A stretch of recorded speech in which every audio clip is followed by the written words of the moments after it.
Hello mga kapatid ko, welcome back. So kanina na palitan na natin ng rotary switch. So nakabit na natin yung control box.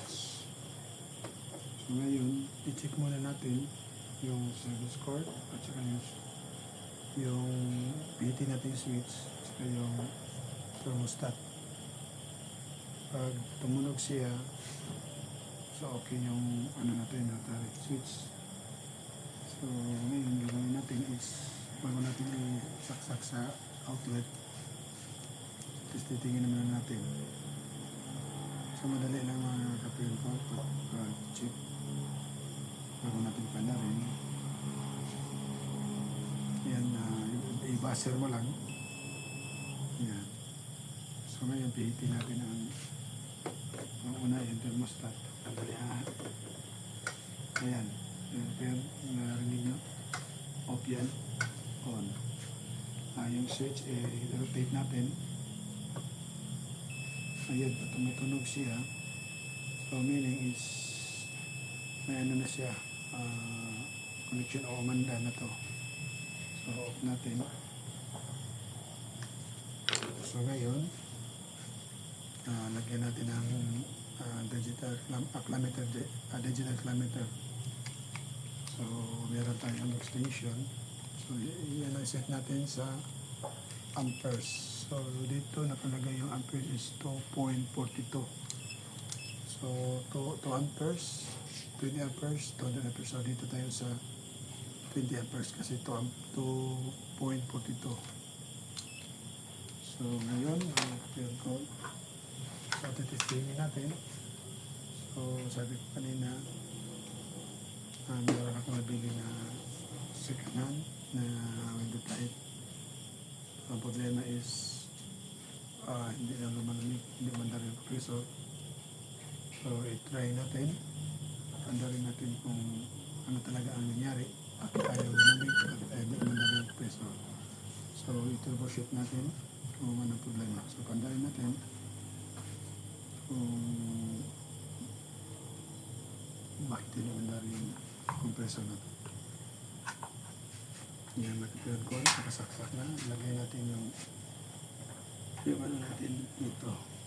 Meron tayong paano, yung nakabuka yung dalawang wire. Kahit saan yan ilagay yung pirad ko.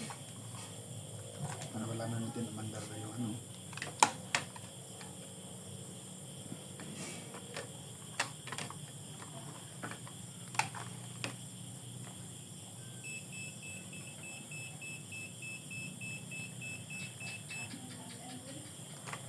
yun ko na. Hindi magkapin ko na. Tingnan natin yung compressor, i-off muna natin. Yung thermostat. Ayan. Hindi mo natin pandarin yung unahin mo natin pandar yung blower natin mga kapin.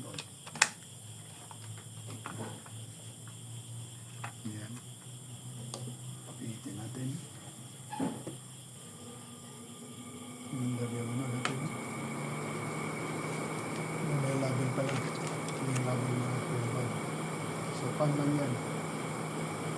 So, may nakama na siya dito. High coil, turbo. So, medium high siya. So, paano siya? Natin quiet code. So ayan na natin yung thermostat, naka-right call na siya. So pag in-on ko yung thermostat, so gana sana yung compressor. Pag di gana, may problema talaga sa natin. So yun ito, hanapin troubleshoot natin mga kapatid. So, pihitin natin yung thermostat, i-on natin. Malang natin, titingnan natin yung mga kapatid ko, ayaw mag-start. So, ang amperahe niya is lampas 2.22, lampas ng 10. So, hindi gumana yung compressor natin. Bakit anong dahilan? Bakit hindi gumana yung ipapressure natin. So, ipatingin ko sa iyo mga kapatid ko. Dito pa natin na. Ayan pa ito. Turbo. Ayan, turbo yan. Walang problema sa speed. Ngayon, i-start natin on yung start tayo ng mana. So, ito ko siya ang problema. Problema ganyan. Yung thermostat on pala. So, isang dahilan talaga is ang dual capacitor. So, yun ang isang dahilan bakit ayaw nag-high ampere siya. Patingin ko sa iyo mga kapatid ko. Yung ano na yan, yung tawag na tawag.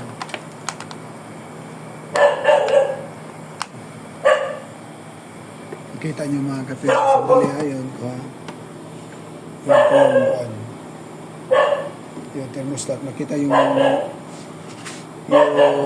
bakit nag-ampere, ay ampere siya.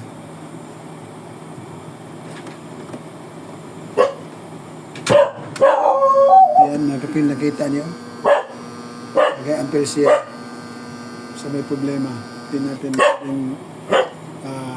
pilitin. So alamin natin ano yung problema. So babalikan ko lang kayo mga kapatid ko.